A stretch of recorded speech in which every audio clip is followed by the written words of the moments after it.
आप सभी का स्वागत है। आज आपके लिए एक स्पेशल वीडियो मैंने बनाया है और ये वीडियो उन लोगों के लिए बहुत बहुत बहुत इम्पोर्टेंट है जो लोग मंथली इन्वेस्टमेंट करते हैं, मंथली सेविंग करते हैं। चाहे वो पोस्ट ऑफिस की आरडी चलाते हों, चाहे म्यूचुअल फंड में इन्वेस्ट करते हों या ईएलएसएस फंड या कुछ और ले रखा हो, उन लोगों के लिए ये बहुत इंपॉर्टेंट है। और ये वीडियो आई ओपनर होगा आप सबके लिए कि आप जो इन्वेस्टमेंट कर रहे हैं उसमें क्या बेनिफिट ले रहे हैं और क्या लॉस अपने लिए जनरेट कर रहे हैं। अब ये लॉस वाली बात शायद आपको समझ में रहा है कि अगर इन्वेस्टमेंट कर रहे हैं तो लॉस कैसा। जी हाँ, ये होता है। आप अपने इन्वेस्टमेंट पे जितना रिटर्न ले सकते हैं, अगर उतना ना लेके कम ले रहे हैं तो वो लॉस ही है। या जो बेनिफिट आप ले सकते हैं वो छोड़ के उसमें से कम बेनिफिट ले रहे हैं तो वो लॉस ही है। तो ये इसी तरह की कुछ चीज़ें ऐसी हैं, बहुत ही सिंपल और बहुत ही इम्पोर्टेंट पॉइंट ऐसे हैं जो आपको मैं बताऊंगा अगली 10-15 मिनट के अंदर अंदर। और इन्हें समझने के बाद जाहिर सी बात है कुछ ना कुछ आपको आज सीखने को मिलेगा अपने इन्वेस्टमेंट के बारे में। और एक बार आप रिवाइज करने के लिए जरूर मजबूर होंगे कि हाँ, आप जो कर रहे हैं वो सही कर रहे हैं या आपको उसमें सुधार की आवश्यकता है। तो चलते हैं, शुरू करते हैं अपने इस एक ज्ञानवर्धक टॉपिक। मोस्टली जैसे आप इन्वेस्टमेंट करते हैं मंथली रूप में तो कहाँ करते हैं?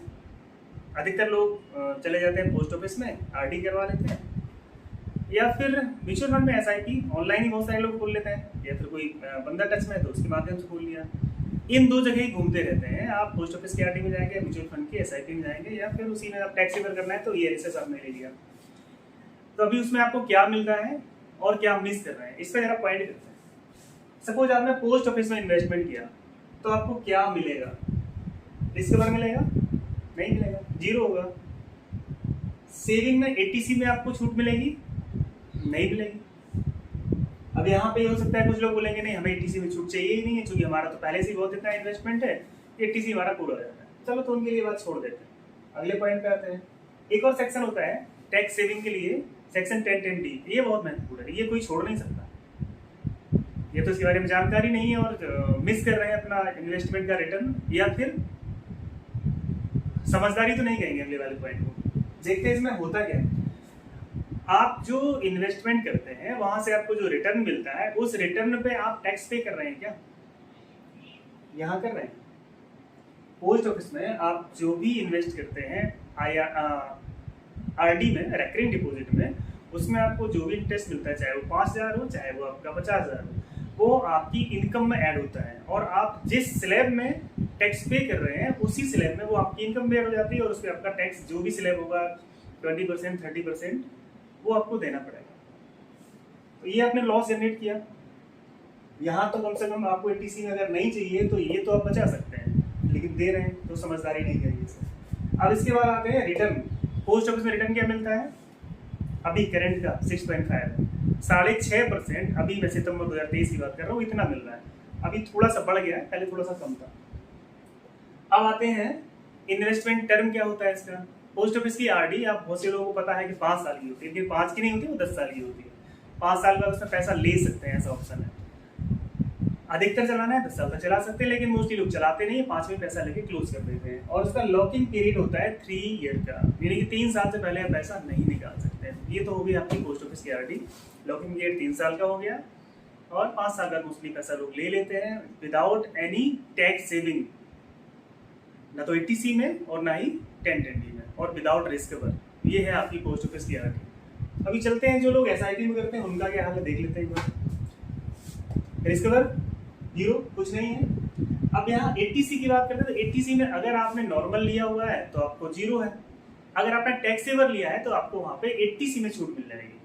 लेकिन टैक्स सेवर का जो लॉकिंग पीरियड होता है वो 3 ईयर का होता है। और इसमें भी एक आपको बात बता दूं, मोस्टली लोग नहीं समझ पाते हैं, जो नए नए इन्वेस्टमेंट जाते हैं तो उनमें क्या समझते हैं, लॉकिंग पीरियड बोले 3 साल का है, लेकिन वो 3 साल क्या होता है, आपकी हर इंस्टॉलमेंट 3 साल के लिए लॉक होती है, ना कि 3 साल के बाद सब कुछ फ्री हो जाएगा। ऐसा नहीं होता है। अभी आप स्टार्ट कर रहे हैं तो अगले 3 साल के बाद में आपकी पहली इंस्टॉलमेंट जो आपने आज दी है वो फ्री होगी, ना कि ये पूरा 3 साल का पैसा। आपकी हर इंस्टॉलमेंट ब्लॉक होगी अगले 3 साल के लिए, यानी कि जो 3 साल बाद आप इंस्टॉलमेंट दे रहे होंगे वो अगले 3 साल के लिए ब्लॉक होगी। तो ये तो थोड़ा सा समझना पॉइंट जरूरी है, एटीसी जो ईएलएसएस में लेते हैं उनके लिए। अब आगे बढ़ते हैं। टैक्स सेविंग जो सेक्शन 10(10)(d) की बात कर रहे हैं, इसमें क्या है, म्यूचुअल फंड में आपको देना पड़ेगा कितना, 10% कैपिटल गेन टैक्स लगेगा। 80C में अगर आपने विदाउट टैक्सेबल लिया है तो आपने वहां पे टैक्स सेव नहीं किया। इधर आते हैं तो ये भी आपको कैपिटल गेन टैक्स देना पड़ेगा 10%। अगर 10,000 से ऊपर की आपका ग्रोथ है तो 10,000 के नीचे है और अगर आप 1 साल के अंदर वहां से विड्रॉ करते हैं तब भी आपको वहां से एग्जिट लोड देना पड़ेगा। आपको कुछ भी रिटर्न ना मिले, आप नेगेटिव रिटर्न में हो, आपको कैपिटल पे ही वहां पे आपको विड्रॉल चार्ज देना पड़ेगा अगर आप 1 साल के अंदर ले रहे हैं। तो ये चीज आपको जाननी चाहिए, क्योंकि मोस्टली ये पता नहीं होता कि म्यूचुअल फंड में आपने इन्वेस्ट किया और आप 1 साल के अंदर ही आप वहां से विड्रॉ करते हैं, जो कि मोस्टली 40 से 50% लोग ऐसा करते हैं कि आपको इन्वेस्टमेंट आपने शुरू किया, 1 साल के अंदर ही अंदर कभी भी जरूरत पड़ी तो निकाल लिया। और होता भी क्या है, कोई भी इन्वेस्टमेंट करता है और वहां पे अगर उसे थोड़ी सी कहीं जरूरत पड़ी तो सबसे पहले कौन सा इन्वेस्टमेंट ब्रेक होता है, जो सबसे नजदीक होता है। और म्यूचुअल फंड की SIP विदाउट टैक्सेबल वाली सबसे जल्दी तोड़ी जाती है, क्योंकि वो मोबाइल से ही आपको बैठ के आपने ऐप खोला और रीडिंग कर लिया, पैसा आपके खाते में आ गया 3-4 दिन में। इससे सिंपल कुछ नहीं है, तो सबसे पहले टूट जाती है। और मोस्टली जो स्टडी कहती है कि आपको 40 से 50% कस्टमर ऐसे हैं जो 1 साल के अंदर ही पैसा निकाल लेते हैं। अब रिटर्न उसमें क्या मिलेगा आप सोच के देखो, एग्जिट लोड ही देके लोग निकलते हैं बाहर वहां से। तो इन्वेस्टमेंट की यहाँ बेनिफिट की तो बात भूल ही जाओ, जो पैसा दिया है लगभग वही पैसा लेके बाहर आ जाते हैं। थोड़ा बहुत इन्वेस्टमेंट का रिटर्न मिल गया तो मिल गया, ये जिसने रिडीम किया है उसे पता होगा। अब आगे चलते हैं।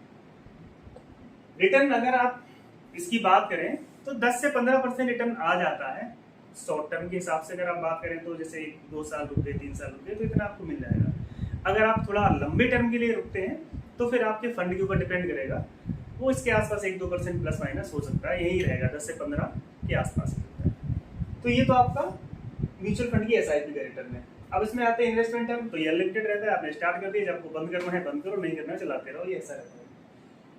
हाँ, लॉकिंग पीरियड में होता है 3 ईयर का। अगर आप 80C में बेनिफिट ले रहे हैं, टैक्सेबल फंड लिया है तो ये हो गया कि आपका म्यूचुअल फंड का कि आपको रिस्क लेवल 0 है।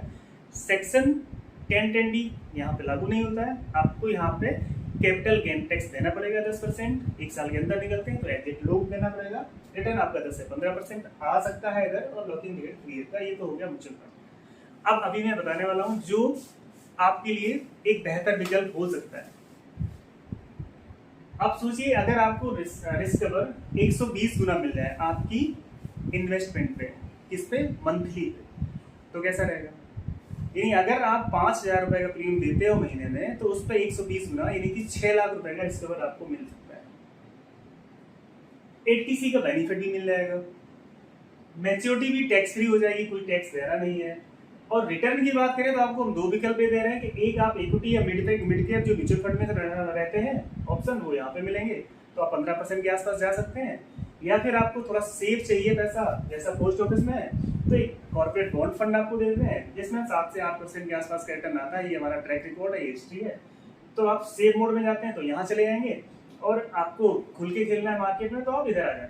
अगर आप सजेशन की बात करें तो मैं आपको बोलूंगा इक्विटी और मिड कैप में लेना है, क्योंकि 5 साल के लॉक रहता है और यहाँ पे किसी भी हालत में जाएंगे आप इससे ऊपर लेके जाएंगे, लेकिन फिर भी मर्जी है आपकी। ये विकल्प आपके पास दोनों रहेंगे, आपको सेफ चलना है या फिर खुल के खेलना है। इसके बाद में बात करते हैं टर्म की, तो आपको 10 साल, 15 साल, 20 और 25 इनमें से कोई भी चूज कर सकते हैं। 5 साल का लॉकिंग पीरियड है। 5 साल के बाद आपको पैसा कब निकालना है मर्जी आपकी है, लेकिन जो मैक्सिमम टर्म है वो आपकी मैक्सिमम लिमिट है, अपर लिमिट।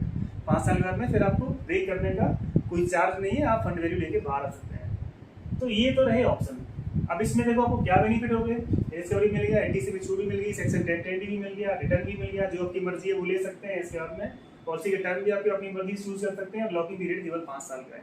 ये चीज बदली है यहाँ पे, आप यहाँ 3 ईयर है, यहाँ पे 5 ईयर है। तो 5 ईयर है तो इतने सारे बेनिफिट भी हैं आपको। और वैसे भी आप कोई पोस्ट ऑफिस आरडी लेते हैं 5 ईयर नहीं विड्रॉ करते हैं, तो उसमें कोई इसका कोई बहुत ज्यादा मीनिंग हुआ नहीं। अब ये है क्या, ये भैया है SBI लाइफ का smart ensure wealth plan.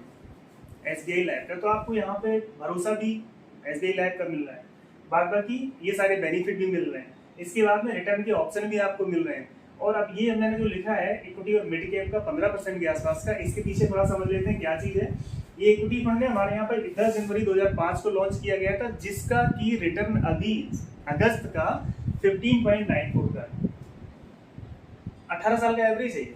Long term में 18 साल में आप 15.94% ये दिया है, ये नहीं कह रहे कि देंगे, ये दिया है। तो आप इससे अंदाजा लगा सकते हैं कि फंड किस तरह का परफॉर्म कर रहा है। दूसरा मिड कैप फंड है जो 2016 से चालू हुआ है, 15 जून 2016 से। इसका रिटर्न 17.45% का है, दिया है। ये हम ये नहीं कह रहे कि देंगे, ये दे चुके हैं, ये एवरेज चल रहा है। तो ये आप यहाँ पे चूज करने के लिए आपको ऑप्शन है दो, अगर आप मार्केट में जाना चाहते हैं। अगर मार्केट में नहीं जाना चाहते, कॉर्पोरेट बॉन्ड मैंने बताया 7 7.5% का रिटर्न ये यहाँ पे एवरेज दिया है, तो ये आपका इसमें चल जाएगा। तो ये आपकी इन 3 फंड में इन्वेस्टमेंट कहाँ करना है ये आपकी मर्जी। अब बात रहती है कि इसके पैरामीटर क्या है, बाउंड्रीज क्या है, कौन ले सकता है कौन नहीं ले सकता है। तो उसके लिए बात करते हैं। एज सबसे पहले क्या है, 0 ईयर से 55 ईयर, इसके बीच का कोई भी व्यक्ति यहाँ पे इन्वेस्टमेंट कर सकता है। लेकिन एक कंडीशन है, आपको मंथली 4000 से कम में ये प्लान नहीं मिलेगा। इसके ऊपर आप कोई प्रीमियम रखना चाहते हैं कोई दिक्कत नहीं है, बट 4000 मंथली न्यूनतम ये आपकी लिमिट है। दूसरा 3 महीने का पैसा आपको पहले देना पड़ेगा। आप 4000 ले रहे हैं, 5000 ले रहे हैं, 10,000 ले रहे हैं, ले सकते हैं, लेकिन 3 महीने का पहले देंगे। फिर अगले 3 महीने हम कुछ नहीं करेंगे, आपसे पैसा नहीं लेंगे। चौथे महीने से आपके अकाउंट से पैसा कटना चालू होगा। कैश कलेक्शन नहीं होगा, अकाउंट से ही कटेगा। और उसके बाद फिर आप जब तक चलाना चाहे चला सकते हैं, जो भी आपने टर्म लिया उसके अकॉर्डिंग। अब यहाँ पर एक एग्जाम्पल मैंने और रखा है, क्योंकि जब तक ये ना पता हो, ये बात ना हो कि हमें कितना मिल जाएगा क्या मिल जाएगा, दिखे ना तो समझ में नहीं आता। तो थोड़ा इधर देखिए, 5000 का एक छोटा सा एग्जांपल है। ये 5000 भी अगर कोई जमा करता है मंथली, यहाँ पे जो मैंने रिटर्न बताए ये रिटर्न जेन्युइन है। आप इसका SBI लाइफ का एनालिस्ट देख सकते हैं, चेक कर सकते हैं, आपको दिखेगा ये 15.94 इक्विटी का और 17.45 मिड कैप का। और मिड कैप तो अभी आने वाले टाइम पे और बढ़ेगा, रिटर्न इसका बहुत अच्छा आएगा।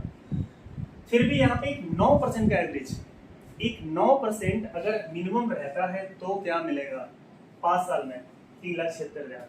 आप अगर 5000 जाते हैं मंथली, आपका जमा कितना हुआ 5 साल में, 3 लाख, और यहाँ 3,76,000 आप लेके जाएंगे। जो 76,000 है ये आपका इन्वेस्टमेंट रिटर्न है, जो कि टैक्स फ्री है। 10 साल तक रुक जाते हैं, सेम चलाते रहते हैं, तो आप 9,56,000 पहुंचेंगे जाके। 15 साल में यही आपका SIP चलता रहता है, तो आप पहुंचेंगे जाके 18,47,000। और 25 साल तक रुकते हैं तो 53,29,000 तक पहुंच सकते हैं। अब यहाँ पर एक चीज और, अगर ये 9% की जगह हम ये 15-16% जो चल रहा है, अगर ये एवरेज निकालें तो आप कल्पना नहीं करेंगे कि आपका अमाउंट कहाँ पहुंचेगा। ये भी आपको दिखाते हैं कि ये अमाउंट किस जगह पहुंच सकता है अगर इस रेट पे कैलकुलेशन की जाए, जो कि लॉन्ग टर्म में पूरा संभावित है। चूंकि हम लॉन्ग टर्म की बात कर रहे हैं, ये 18 साल का एवरेज है। अगर आप 25 साल तक रुक जाते हैं, चलाते रहते हैं, तो ये 5,000 रुपए का कमाल देखो, करोड़ से ऊपर की फंड वैल्यू आपकी जनरेट हो जाती है। और ये कितनी बनेगी ये आप देखते हैं साल में। एक एवरेज अगर निकाल के देखें यहाँ पे, ये तो मैंने आपको बताया अगर 9% का एवरेज लेके जाते हैं तो, लेकिन जो रिटर्न ये दे रहे हैं इसका एक अप्रोक्स आपको आइडिया देते हैं। अगर 25 साल तक रुक जाते हैं आप और एक एवरेज निकाल चलते हैं 15% का, तो आप 1,38,00,000 के अमाउंट के आसपास कहीं होंगे। आसपास में इसलिए बोल रहा हूँ चूंकि ये मार्केट लिंक है, तो ये फ्लैक्चुएट करेगा, लेकिन संभावना आपकी इसके प्लस जाने की ज्यादा है। कारण क्या है, ये एवरेज मैंने बताया आपको 18 साल का, जो 15.94 का है। और अभी हम बात कर रहे हैं 25 साल तक की। अगर आप रुक सकते हैं तो जाहिर सी बात है इससे रिटर्न प्लस जाएगा। अब दूसरी चीज अगर आप सोचें, आप मार्केट की अगर बात करें, तो अभी जो पीछे का समय 18 साल का निकल के गया है अपने देश का वो, और आगे अगर हम बात करें आने वाले 25 साल की, तो एक आप कल्पना कीजिए कि वो समय किस तरह का रहेगा। वहां पे ग्रोथ ज्यादा होने की संभावना रहेगी या इधर जो पीछे वाला टाइम गया इसमें ग्रोथ ज्यादा हुई है। आप सोचेंगे आपको आंसर मिल जाएगा, ये प्लस होने की चांस ज्यादा है। बस ये है कि आपके पास टाइम कितना है। तो जो भी यहाँ पे मैंने अमाउंट बताया, चाहे वो ये 25 साल का 1 करोड़ का हो या फिर ये अमाउंट, आप यहाँ पर प्लस ही लेके जाएंगे जो ये आपको फिगर दिख रही है, और इसके चांसेस ज्यादा है।